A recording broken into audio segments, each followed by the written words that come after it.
자, 이게 좋은 땅이냐 나쁜 땅이냐 이런 부분들을 보실 때는 건폐율과 용적률을 보셔야 돼요. 그 중에서도 도시지역 같은 경우에서는 저 같은 경우에는 이 용적률이 매우 중요하다고 생각을 하거든요.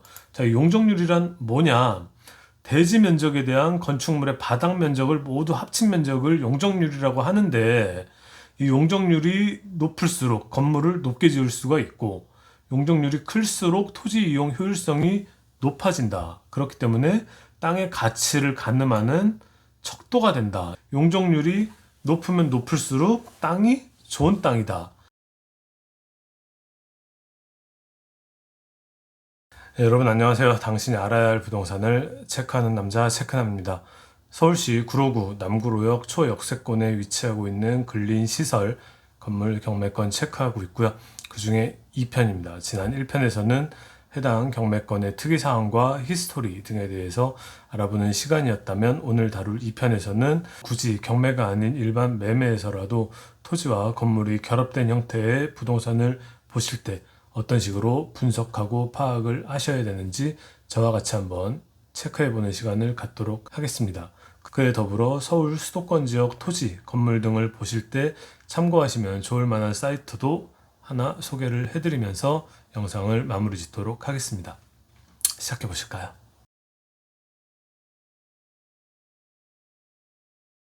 자, 이 경매권이었죠. 일단 사진을 먼저 좀 한번 확인하면서 리마인드를 한번 하겠습니다. 자, 이 사진을 보시면 이 코너 건물 대부분을 고물상으로 활용을 하고 있고, 도로의 접한 부분 두 면은 한 군데는 상품권 매장, 또 한 군데는 철물점으로서 활용을 하고 있다. 바로 앞엔 횡단보도도 있고 왕복 2차선 도로에 접하는 현황이다. 자, 이런 건물을 알아보실 땐 어떤 식으로 파악하고 분석하시는 것이 좋은지 같이 한번 좀 해보실게요. 자, 토지 면적 94평, 건물 면적은 43평, 일괄 매각이고 감정가격 38억 8천, 한번 떨어져서 31억이다. 매각 토지와 건물 현황은, 자, 총 감정이 38억인데 그 중에 건물은 4,400만 원, 약소하죠. 38억 8천에 비해서 굉장히 약소한 감정 금액입니다. 그에 반해 토지는 38억 3천으로서 대부분 뭐 한 95% 이상의 감정 가격을 할애를 하고 있다.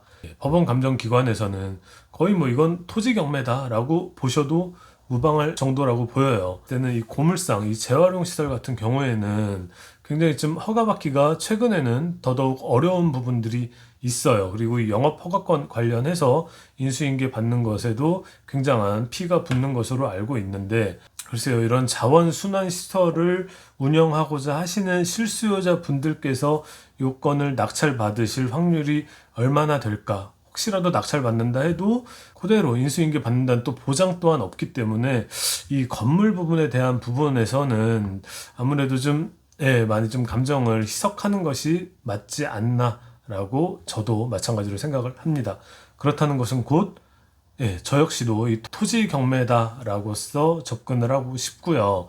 토지 경매다 하면 루리스 토지 이용 계획 확인원을 반드시 확인하셔야 된다라는 부분들은 제가 많이 강조를 해 드렸었죠. 바로 가시죠. 토지 이용 계획 확인원으로 바로 갈게요.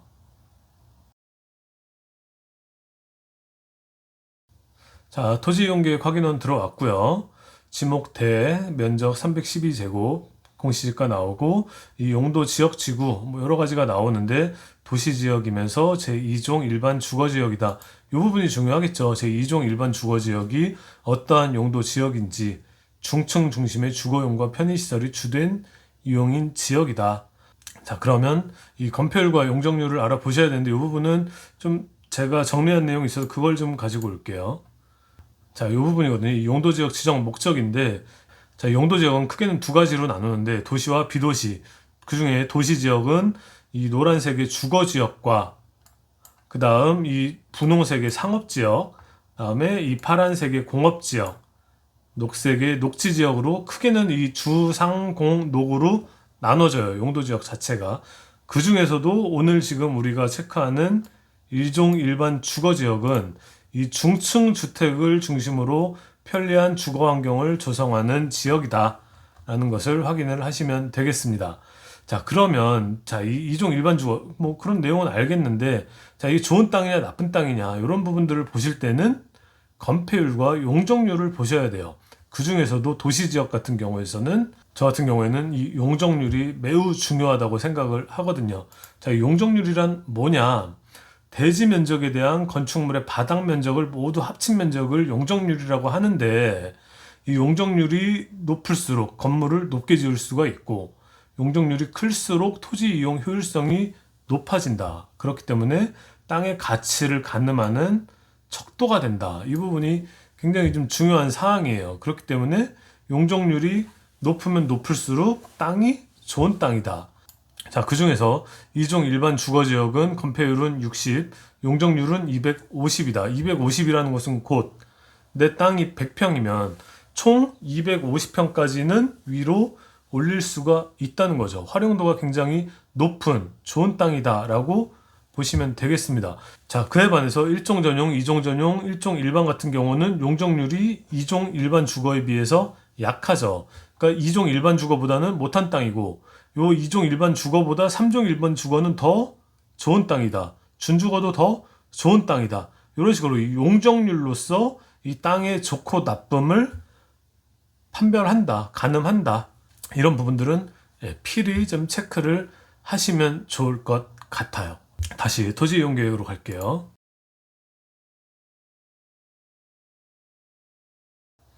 자, 그럼 2종 일반 주거지역에 대한 설명이 됐죠. 자, 그 다음 도로 부분도 이 접한 부분과 저촉한 부분, 이런 부분들도 이 토지 이용 규제 서비스에서 확인이 되고요. 그 다음 다른 법령에 의한 지역 지구, 용도 지역, 용도 지구 이제 이런 것들이 나오는 거죠. 과밀 억제권, 교육 환경 보호 구역 이런 부분들이 나오는데 클릭을 해보시면 다 이렇게 설명이 나와요.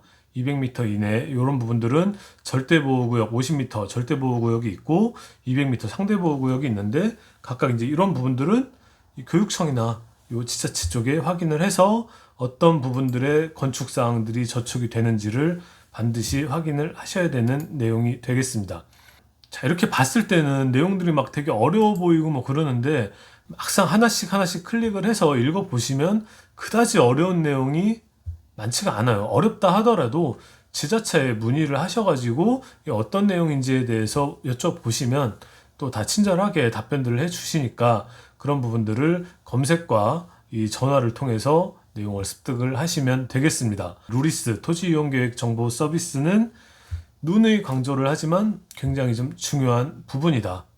저촉 사항들을 반드시 미리 확인을 하셔야 되겠습니다. 되시겠죠? 예, 그럼 그 다음은 카카오맵, 로드뷰 한번 좀 볼게요. 자, 로드뷰 들어왔고요. 이 뭐 입지에 대한 설명은 이 수도권 지역이기 때문에 따로 설명을 드리지는 않을게요. 이 7호선 남구로역 2번 출구에서 바로 두 블럭 거리에 위치한 지역이다라고 보시면 되겠고요. 여기 지금 창일 고물상 해가지고 나오죠. 바로 로드뷰를 좀 해서 시공초월로 한번 좀 보겠습니다. 2020년도 4월달 맵이고요. 바로 앞에는 꽤 큰 건물이 있는데 뭐 공실들이 좀 많이 보이네요. 그리고 주변에 막 이렇게 높은 건물, 큰 건물들은 좀 많이 보이지는 않고, 자, 여기도 그렇고, 요 안쪽도 그렇고, 한문으로 되어 있는 간판들이 꽤 많이 근처에서도 보이는 거 봐서는 좀 중국 교포분들이 좀 많이 거주하시는 지역이 아닌가라는 추정이 가능합니다. 자, 그러면 과거에는 어떤 식으로 운영을 했었는지 시공초월로 좀 잘라서 한번 좀 비교를 해서 볼게요. 자, 시공초월 좌측은 2008년 7월이고요. 우측은 2020년 4월입니다. 2008년 7월에는 요 철물점은 보이는데 고물상은 지금 운영을 안 하고 있었죠. 그 당시만 해도 요 1층짜리 건물이 존재했었네요. 옆에는 뭐 순댓국, 뼈해장국집도 보이고 상품권 사고 팔았던 건 요 당시에도 있었던 것이 확인이 됩니다. 옆 건물도 좀 많이 바뀌었죠? 보시면 이런 부동산들이 좀 많이 있었는데 약국도 있었고 최근 2020년에는 다 없어졌어요. 자, 그러면 2009년 창일 부동산으로 들어왔네요. 여기 뭐 다 창일이라는 이름으로 이렇게 2010년도 여전히 창일 공인중개사가 들어있었고 2011 변함없죠. 2012년도에도 변함없어요. 2013 13년도 되니까 이제 이쪽은 철거를 하고 변신을 하고 있습니다. 14년도. 14년도는 이제 현재 현황과 유사한 환경이 만들어졌네요. 고물상이 2014년부터 영업을 하게 됐습니다. 이런 현황으로서 이용을 하고 있다라는 것들을 좀 보시면 될 것 같고, 이 앞 건물만 해도 2014년에는 1층에 이런 약국 같은 것들도 있었는데, 현재는 이렇게 좀 변했다라는 것들을 봤을 때는 예전과 현재 이용 상황에서 조금 좀 분석이 필요해 보여요. 제가 봤을 때는. 자, 로드뷰는 이 정도 보면 될 것 같고, 이런 토지, 건물을 수도권 지역에서 파악하실 때 알아두시면 좋을 만한 사이트 소개해드린다고 말씀을 드렸었죠. 밸류맵은 제가 그동안 여러분께도 많이 좀 말씀을 드리고 공유도 했었는데, 오늘 말씀드릴 사이트는 밸류맵이 아니고 이 랜드북이라는 사이트예요. 랜드북. 각종 포털에서 이 랜드북을 검색을 하시면 서울 수도권 지역을 비롯해서 부산 지역까지는 상당히 좀 양질의 정보들을 접하실 수가 있어요. 그래서 이 사이트에서 해당 지번, 요 797-8호 이렇게 좀 지번을 입력을 하시면 이 랜드북 사이트에서 그 시뮬레이션 빅데이터를 돌려서 이 추정 가격을 도출을 해 줍니다. 왼쪽을 보시면 만약에 이 토지에서 다세대나 다가구 주택을 신축한다면 어떤 식으로 지으면 좋을지도 이런 식으로 이제 3차원으로 시뮬레이션으로 이런 그림까지 확인을 할 수가 있어요. 그리고 이제 그 밑에는 이 랜드북의 토지 추정 가격은 뭐 요러요러한 내용들로서 우리가 이렇게 추정을 했습니다.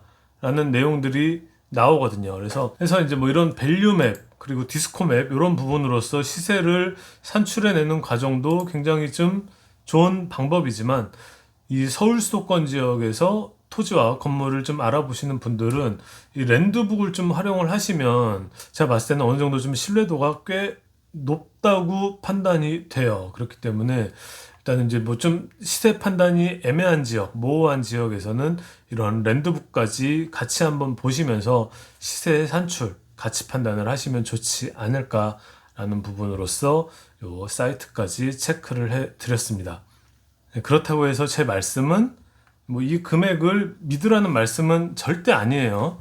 중요한 부분들은 본인께서 직접 발로 뛰시고 시간을 투하하셔서 정말 자세히 그리고 많은 부분들을 주도 면밀하게 파악을 하셔야 될 텐데, 그 중에서도 이제 이런 부분들을 활용하시면 또 좋은 부분들이 있으니까 모르셨던 분들은 활용을 하셨으면 좋겠다라는 서포트 개념으로서 말씀을 드린 거예요. 되셨죠? 자, 그러면 여기까지 하시죠. 이 편 여기까지 하시고, 이상 당신이 알아야 할 부동산을 체크하는 남자 체크남이었고요. 구독과 좋아요는 고맙습니다. 감사합니다.